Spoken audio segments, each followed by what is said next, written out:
Welcome to doctor NYR YouTube channel. आज का जो टॉपिक है वो है ओजोन लेयर। चैप्टर नंबर 15 में आता है आवर एनवायरनमेंट में, क्लास 10th की बायोलॉजी का है। Please take a screenshot. Ozone layer क्या होता है, पहले हम देखेंगे ओजोन क्या होता है। ओजोन जो होता है ये एक मॉलिक्यूल होता है जो बना होता है 3 एटम्स, मतलब एक एटम ऑफ हाइड्रोजन, फिर एक एटम ऑफ हाइड्रोजन, एक एटम ऑफ हाइड्रोजन, ये क्या बनाएंगे ओजोन। अब ये क्या होता है, जब इसकी हाई कंसंट्रेशन प्रेजेंट होती है ना इस ओजोन की, ये जो बना है यहाँ पे, इसकी हाई कंसंट्रेशन प्रेजेंट होती है स्ट्रेटोस्फीयर में। एक तरह का मतलब ज़्यादा इसका कंसंट्रेशन, उसी को बोलते हैं ओजोन लेयर। उसका काम क्या है हमारे एटमॉस्फेयर में। ये सन है, सन यहाँ हमारे अर्थ के ऊपर रहता है ना, तो यहाँ से सनलाइट के साथ साथ क्या आते हैं, बहुत सारे हार्मफुल रेडिएशंस आते हैं। तो इन रेडिएशंस को क्या बोलते हैं, यूवी रेडिएशंस। ये यूवी रेडिएशंस का मतलब क्या होता है, अल्ट्रावायलेट रेडिएशंस। इनमें इतना पावर होता है ना, तो ये क्या करते हैं, अगर ये डायरेक्ट ज़मीन पे आएंगे, ये अर्थ है यहाँ पे, तो यहाँ पे ह्यूमन्स हम प्रेजेंट होते हैं ना, तो हमारी बॉडी में स्किन कैंसर हो जाएगा। तो अब क्या है, ये बीच में एटमॉस्फेयर होता है ना, एटमॉस्फेयर के डिफरेंट लेयर्स होते हैं।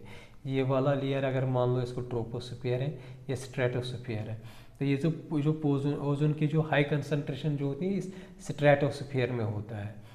तो ये लेयर नहीं होता है, लेकिन इसकी कंसंट्रेशन ओजोन मॉलिक्यूल की ज़्यादा परसेंट कंसंट्रेशन इस स्ट्रेटोस्फीयर में प्रेजेंट होता है, तो उसी को बोलते हैं ओजोन लेयर। ठीक है ना। ऊपर जो लेयर होता है इसको बोलते हैं मेसोस्फीयर।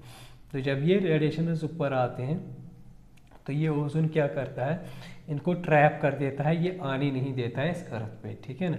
इस तरीके से हम लोग जो होते हैं, या प्लांट्स हो गए या दूसरे अदर एनिमल्स होते हैं, वो इस radiation, harmful ultraviolet radiation जो होते हैं इससे बच जाते हैं।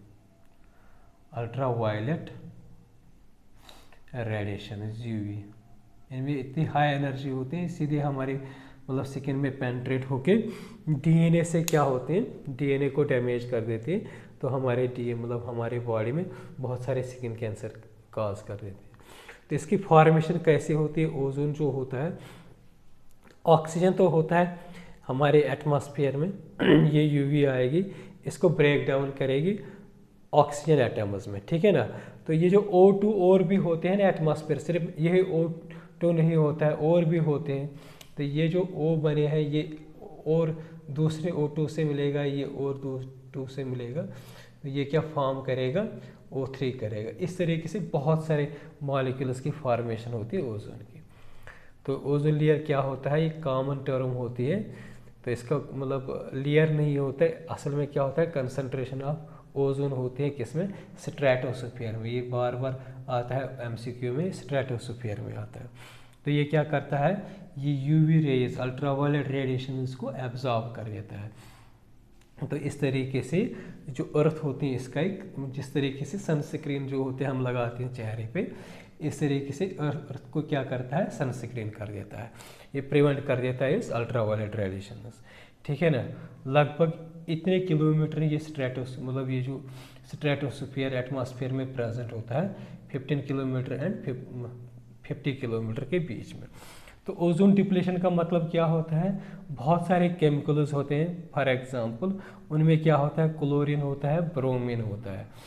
तो ये एटम्स जो होते हैं ना, ये रिलीज होते हैं हमारे एटमॉस्फेयर में। जब ये एटमॉस्फेयर में चले जाएंगे तो ये क्या होते हैं, किससे, मतलब बहुत सारी हमारी ह्यूमन एक्टिविटीज़ की वजह से ये केमिकल्स की फॉर्मेशन होते हैं।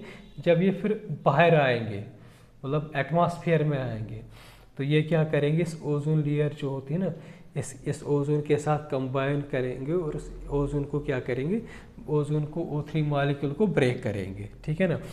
तो इस तरीके से जो ओजोन जो होता है, O3 की जो होते हैं, इसका डिप्लीशन हो जाएगा, कमी हो जाएगी। जब इसकी कमी हो जाएगी तो इसी डिप्लीशन की वजह से क्या होता है, ओजोन होल हो जाता है। ग्लोबली ये हर जगह थोड़ा थोड़ा होने लगा, लेकिन इसका जो ज़्यादा ओजोन होल की छेद जो ज़्यादा होते हैं वो कहाँ पे पाए गए, अंटार्कटिका में। ठीक है ना। तो इसी को बोलते हैं ओजोन होल। तो ये ओजोन होल किसकी वजह से होता है? कुछ केमिकल्स की वजह से, जिनको बोलते हैं ozone depleting substances, ODS, ozone depleting substances. मैंने बोला था ना, ये कुछ एक्टिविटीज़ होते हैं, ह्यूमन एक्टिविटीज़, जिसकी वजह से ब्रोमीन होता है, ये क्लोरीन फिर ओजोन को अटैक कर देते हैं। तो ये कैसे बनते हैं? ये कुछ मतलब फॉर एग्जांपल हमने रेफ्रिजरेटर्स लगा दिए, उनमें क्या होता है, मिथाइल क्लोरोफॉर्म या CFC, क्लोरोफ्लोरोकार्बन्स। तो ये क्या होते हैं, ये मतलब बाहर एटमॉस्फेयर में आएंगे, इस ओजोन को अटैक करेंगे, इस तरीके से डिप्लीशन हो जाएगी ओजोन की, और आहिस्ता आहिस्ता वो ओजोन होल बनाएंगे। हाइड्रोक्लोरोफ्लोरोकार्बन्स होंगे, तो ये क्या, उनको क्या बोलते हैं, ODS, ओजोन डिप्लीटिंग सब्सटेंसेस। तो ये कहाँ से, इनका सोर्स क्या होता है, हमारे रेफ्रिजरेटर से आते हैं, एरोप्लेन्स ऊपर चलते हैं ना, तो उससे भी ये रिलीज हो जाते हैं ये केमिकल्स। तो यही केमिकल सोर्सेज बनते हैं किसका, ब्रोमीन क्लोरीन का। ये अटैक करते हैं ओजोन मॉलिक्यूल्स को और डिप्लीशन हो जाती है ओजोन की।